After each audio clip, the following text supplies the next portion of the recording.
ఆ వైసీపీ మాజీ మంత్రి మళ్ళీ రాజకీయంగా యాక్టివ్ అవుతున్నారా? కొంతకాలం సైలెంట్గా ఉన్న ఆయన ఇప్పుడు గేరు మార్చారా? సీఎం సొంత జిల్లాలో వైసీపీ మాజీ మంత్రి పట్టు కోసం ప్రయత్నాలు మొదలుపెట్టారా?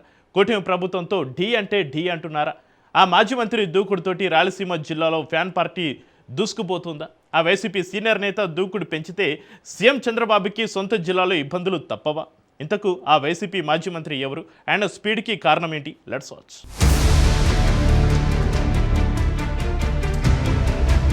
చిత్తూరు రాజకీయాల్లో మరోసారి పాతవేడి మొదలైనట్టే కనిపిస్తోంది.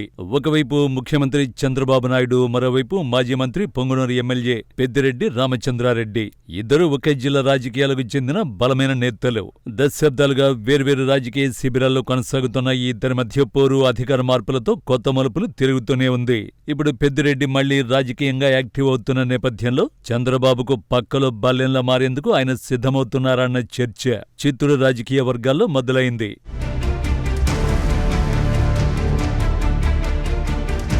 చంద్రబాబుకు కుప్పం రాజకీయ కంచుకోట అయితే పెద్దిరెడ్డికి పొంగనూరు బలమైన స్థావరం. అయితే 2019లో వైసీపీ అధికారంలోకి వచ్చిన తర్వాత పెద్దిరెడ్డి ప్రభావం పొంగనూరును దాటి చిత్తూరు జిల్లా రాజకీయాలపై స్పష్టంగా కనిపించింది. అప్పట్లో ఆయన మంత్రిగా ఉండడంతో పాటు జిల్లాలో పార్టీ వ్యవహారాలపై గట్టి పట్టు సాధించారు. ముఖ్యంగా చంద్రబాబు సొంత నియోజకవర్గమైన కుప్పంపై వైసీపీ ప్రత్యేకంగా దృష్టి పెట్టిన సమయంలో పెద్దిరెడ్డి కీలకంగా వ్యవహరించారు. చంద్రబాబు కంచుకోటగా భావించే కుప్పంలో వైసీపీ రాజకీయంగా పట్టు పెంచుకునేందుకు చేసిన ప్రయత్నాల్లో పెద్దిరెడ్డి పాత్ర ఉందన్న ప్రచారం అప్పట్లో బలంగా సాగింది. కుప్పంలో చంద్రబాబు తన బలాన్ని నిలబెట్టుకునే ప్రయత్నం చేస్తుంటే పొంగనూరులో పెద్దిరెడ్డి తన ఆధిపత్యాన్ని మరింత బలోపేతం చేసుకున్నారు.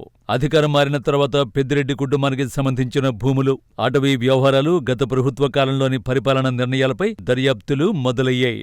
మంగళంపేట ప్రాంతంలో పెద్దిరెడ్డి కుటుంబానికి సంబంధించిన భూములపై అటవీ భూముల ఆక్రమణ ఆరోపణలు రావడంతో ప్రభుత్వం విచారణకు ఆదేశించింది.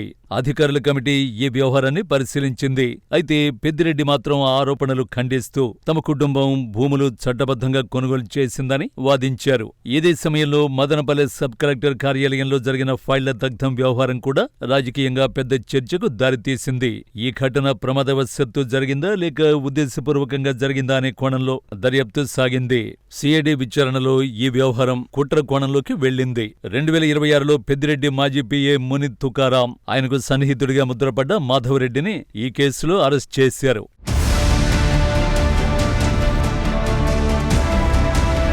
ఇక పెద్దిరెడ్డి కుటుంబంపై రాజకీయ ఒత్తిడిని పెంచిన మరో కీలక పరిణామం ఆయన కుమారుడు వైసీపీ ఎంపీ మిథున్ రెడ్డిపై నమోదైన మద్యం పాలసీ కేసు.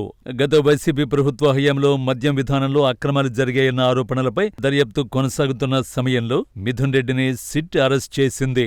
ఈ కేసులను వైసీపీ రాజకీయ కక్ష సాధింపు ఆరోపణలు చేస్తే ప్రభుత్వం మాత్రం దర్యాప్తు చట్ట ప్రకారం జరుగుతోందని స్పష్టం చేసింది. ఇలా చూస్తే పెద్దిరెడ్డి కుటుంబానికి ఒకేసారి రెండు వైపుల నుంచి రాజకీయ న్యాయపరమైన ఒత్తిడి ఏర్పడిన పరిస్థితి కనిపిస్తోంది. ఒకవైపు పెద్దిరెడ్డి కుటుంబానికి సంబంధించిన భూములు, అటవీ వ్యవహారాలపై విచారణలు, మరోవైపు మిథున్ రెడ్డి ఎదుర్కొన్న మద్యం పాలసీ కేసు. ఇవన్నీ కలిపి చూస్తే పెద్దిరెడ్డి కుటుంబం అధికార మార్పు తర్వాత ఎదుర్కొంటున్న రాజకీయ పరిస్థితి ఎంత క్లిష్టంగా మారిందో అర్థమైపోతుందని రాజకీయ విశ్లేషకులు చెబుతున్నారు. అయితే ఇక్కడే పెద్దిరెడ్డి రాజకీయ శైలి మరోసారి ఆసక్తికరంగా మారుతోంది. కేసులు, విచారణలు, అధికారం మార్పు ఇవన్నీ ఉన్నప్పటికీ ఆయన పూర్తిగా రాజకీయంగా వెనక్కి వెళ్లిపోలేదు.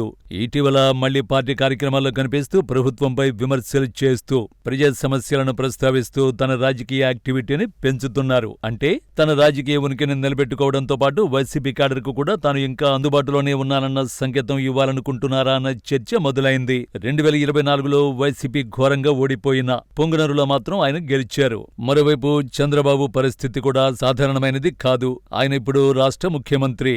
అధికార బలం ఆయన చేతిలో ఉంది.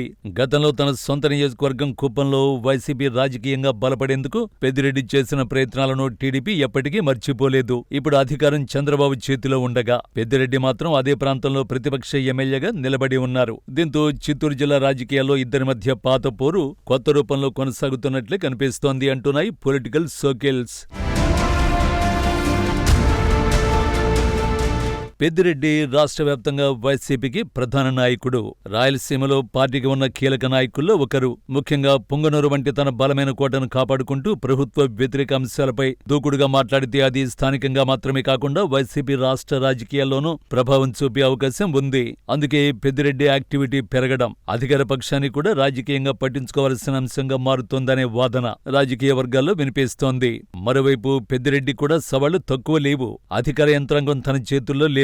కుటుంబానికి సంబంధించిన వివాదాలు, కేసులు, దర్యాప్తులు కొనసాగుతున్నాయి. వైసీపీ రాష్ట్ర వ్యాప్తంగా బలహీనపడింది. కూటమి అధికారంలో ఉంది. ఇలాంటి పరిస్థితుల్లో కేవలం వ్యక్తిగత ప్రభావంతోనే రాజకీయ ఆధిపత్యాన్ని కొనసాగించడం అంత సులభం కాదు. అందుకే పెద్దిరెడ్డి ఇప్పుడు తన రాజకీయ భవిష్యత్తును కేవలం పొంగనూరుతో కాకుండా రాయలసీమలో వైసీపీ పునర్నిర్మాణంతో మరింత పెంచుకునే యోచనలో ఉన్నారు. చంద్రబాబు పెద్దిరెడ్డి రాజకీయ కథలో మరో ఆసక్తికరమైన విషయం ఏంటంటే ఇది కేవలం రెండు పార్టీల మధ్య పోటీ కాదు.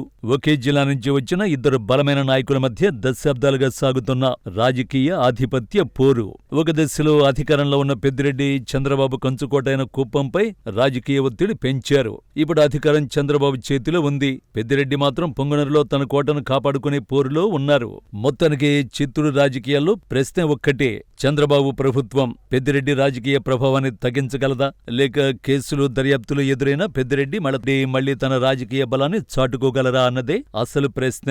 అధికారం మారింది, పాత్రలు మారే, రాజకీయ సమీకరణాలు మారే, కానీ చంద్రబాబు పెద్దిరెడ్డి మధ్య పోరు మాత్రం ముగిసినట్లు కనిపించడం లేదు. ఒకప్పుడు అధికారంలో ఉండి చంద్రబాబు కుప్పం వరకు రాజకీయ సవాలు విసిరిన పెద్దిరెడ్డి ఇప్పుడు ప్రతిపక్షంలో ఉండి చంద్రబాబు ప్రభుత్వాన్ని టార్గెట్ చేస్తున్నారు. అందుకే పెద్దిరెడ్డి మళ్లీ యాక్టివ్ కావడం చిత్తూరు రాజకీయాలకు మాత్రమే కాదు, రాష్ట్ర రాజకీయాలకు కూడా ఒక పాజిటివ్ సంకేతంగా మారుతుంది.